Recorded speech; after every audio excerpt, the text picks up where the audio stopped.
Welcome everybody to our next video regarding feedback control. Today we are talking about PID tuning, so the tuning of PID controllers. We have covered this topic in our last video where I showed you different controllers like the P, the I and the D controller, so the proportional, the integral and the derivative controller, and how they combine together to the so-called PID controller. Today we are talking about how do we actually work with these kind of controllers and what do I have to do in order to use them in practice. In practice you will see that a controller comes as a PID controller and that you have to tune a pre-made controller to your specific use case. So the so-called controller tuning, the controller tuning. What is this actually?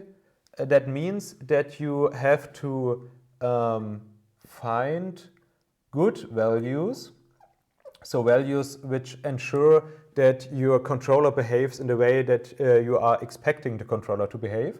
So you have to find good values for the parameters which describe the behavior of the controller.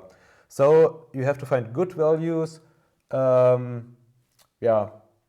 good values for, at first, Kp, so for the proportional part in your PID controller, then for Ki, so for the integral part of your controller, which can also be described as Kp divided by Ti. And you also have to find a good value for the derivative part of your PID controller, so for the Kd, which can be described as Kp times Td. So when you think about what are actually these factors Kp, Ki and Kd, in fact these can be interpreted as weights. So we can note here that Kp, Ki and Kd can be seen as weights, and these weights influence how strong these P, I and D parts of the controller are affecting the final result of the control. So we can note here that they are weights for the P, the I and the D influence on the final control decision.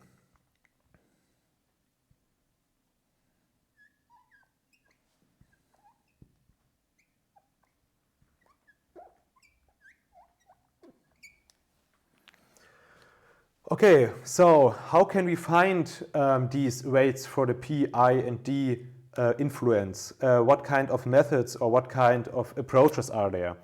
There are in fact a lot of different approaches, but today I want to show you two approaches which were created by Ziegler and Nichols. So they are written like this: Ziegler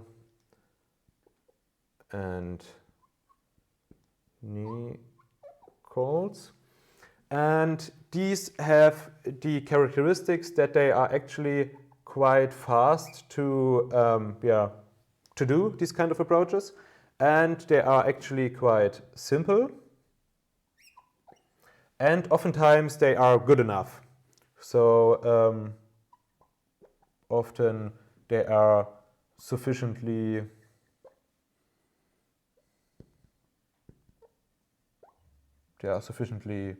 accurate.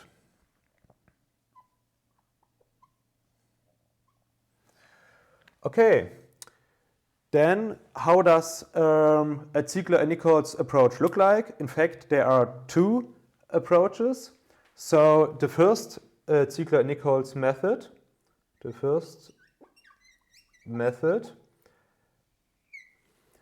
is based on a so-called decay ratio approach. So the goal is that within one period, the amplitude of our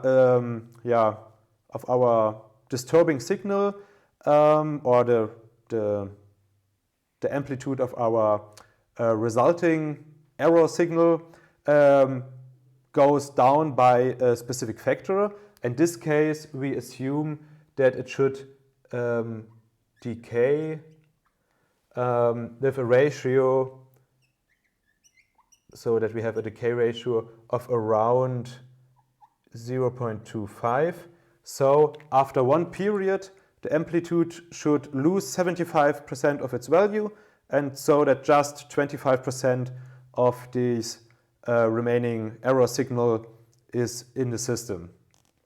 How could we imagine something like this? So I can show you here a little graph. So when we imagine here two axes, we have here the time, and on the y-axis we have our system output, which we just name y, which is dependent of t, of course.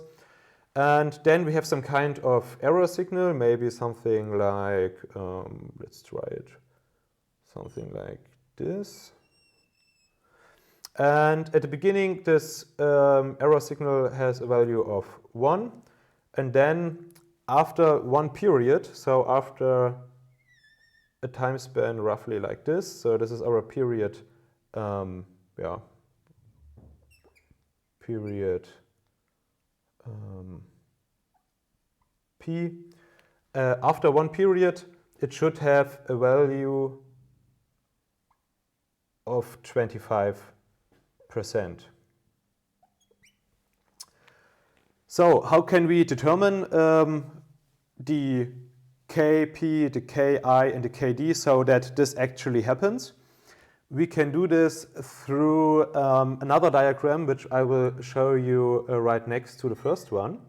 So here you can see basically the same structure. So on the x-axis we have t, and on the y-axis we have y from t. And here we use a unit response. We get an input signal which jumps from a 0 to a 1, and then we measure how the system behaves. And most likely the system behaves something, for example, we just assume it behaves something like this, that at the beginning, when our first signal is, our unit response signal is 0, there is nothing, and then after a while it has a curve like this. And here we measure this system behavior, so the answer to a unit jump, and then we measure within this diagram our values for Kp, Ki, and Kd. And how are we actually going to do this? We do this in the following, that first we can say that time span from the start of the reaction from here to here, this one is our lag, which we will call L, and then from the finishing of the lag till the end of the rising curve, we will have another time interval which we will name theta, so small theta.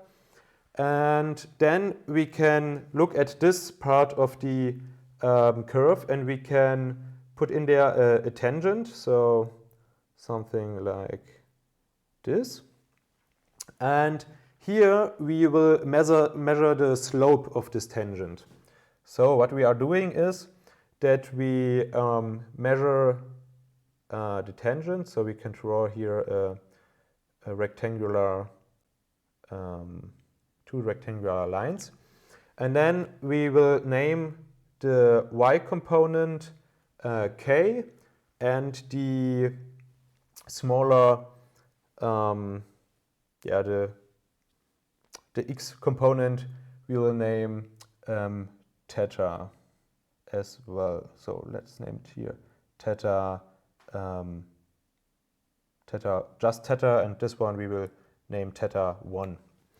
So what can we do when we have the lag and the ratio between k and theta? We can do the following. We know that the slope of our curve is the slope, which will give the variable name r, and we can calculate r by dividing k, so k divided by theta, so that we get the slope from this tangent.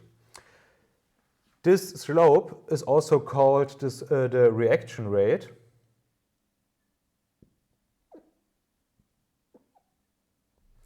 Because as you can imagine, the slope, so the way how steep this tangent here is, so how steep the curve here is, determines how fast we are reacting to the unit step. So yeah, it makes sense to rename it to reaction rate so that you get a little bit more better understanding behind what this variable actually means. Then, as soon as we have the slope or the reaction rate r and the lag L, we can use these two variables to describe the constants which we are looking for, so the Kp, the Ki, and the Kd. And therefore I will draw a table for you. So we have here our type of controller. Then we have our first method and our second method. And then for the first method, which we are looking at right now, we can say that for a P controller, so for a proportional controller, the constant Kp can be determined by dividing 1 by R times L. So that means when we have measured the value L and we have measured K and theta, we can calculate R, and then with R and L we are able to determine that Kp should be 1 divided by R times L. So we can tune our proportional controller accordingly. The same is true for controllers like a PI controller, so a proportional integral controller.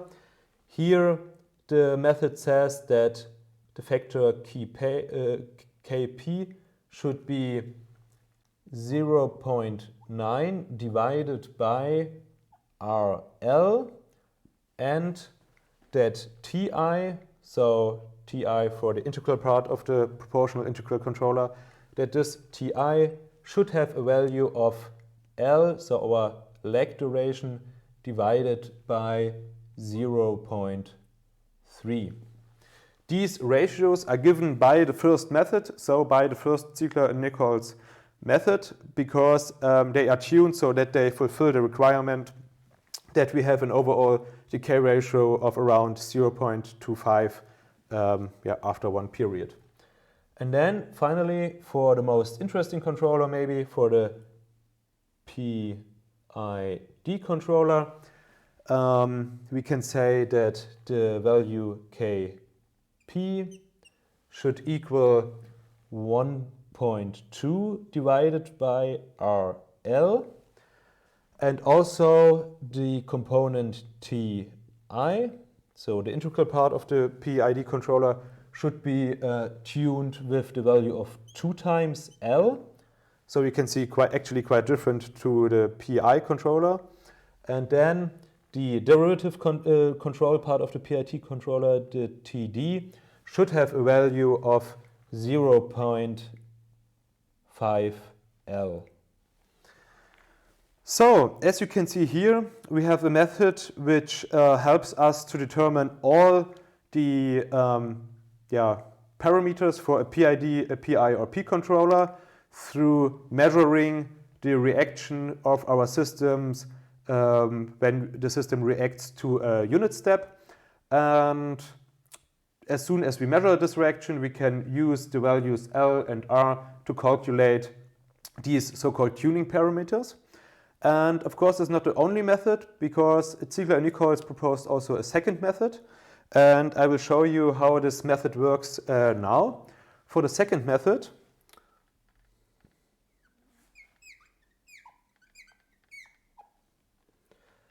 the second method doesn't try to create a decay ratio of 0.25, but here the idea is that we evaluate the system at its stability threshold. That means that it's based on the stability limit of the system. And what does this actually mean? It means that we set up our controller in a way that we increase our parameter values so long until the system becomes unstable, so that the controller reactions react really, really rapidly or in really, really big value jumps to small changes of the input. And when we do this, we increase all the Kp, Ki, and Kd values until we reach this limit, and then we analyze the system at this stage. And therefore, I draw for you again a diagram. Here we have again at the t-axis our time, and then here we have our y from t, so our output. And then we have our system at its stability limit, and it has a signal which is fluctuating. So we have something like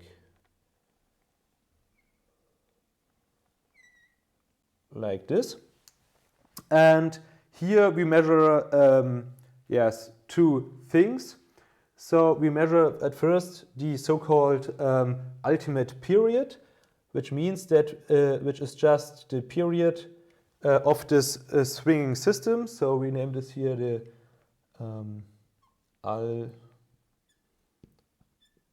ultimate period PU.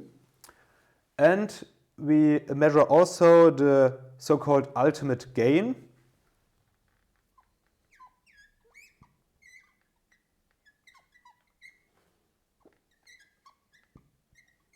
which we call Ku.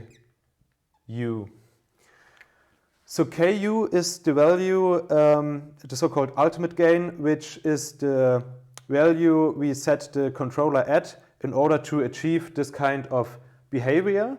And now we will use these factors Ku and Pu to determine our Kp, Ki, and Kd values.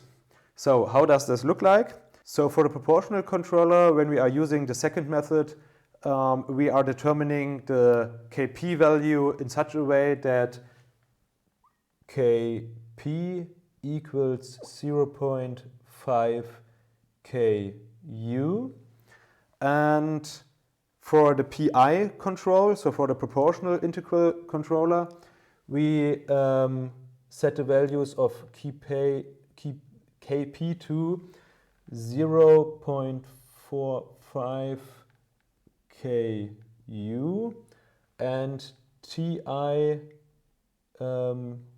becomes a value of 1 divided by 1.2 Pu, so the ultimate period. And in the end, for our PID control, we set a value of Kp equals 0.6 Ku. Ti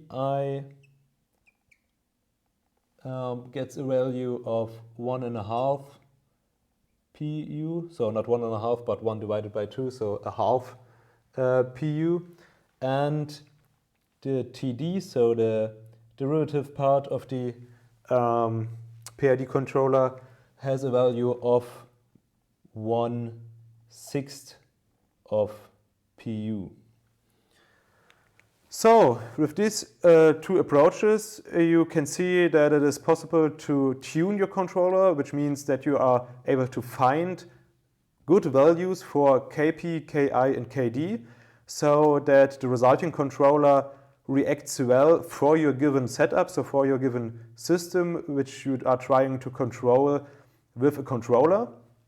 And yes, I hope that this approach helps you a lot in your practical use of this kind of control problems, because as you can see in these three diagrams, the methods are actually quite easy, and you can realize this in the real world with just a motor and a small controller board and a little bit of measurement. So I hope this was interesting for you, and see you in the next video.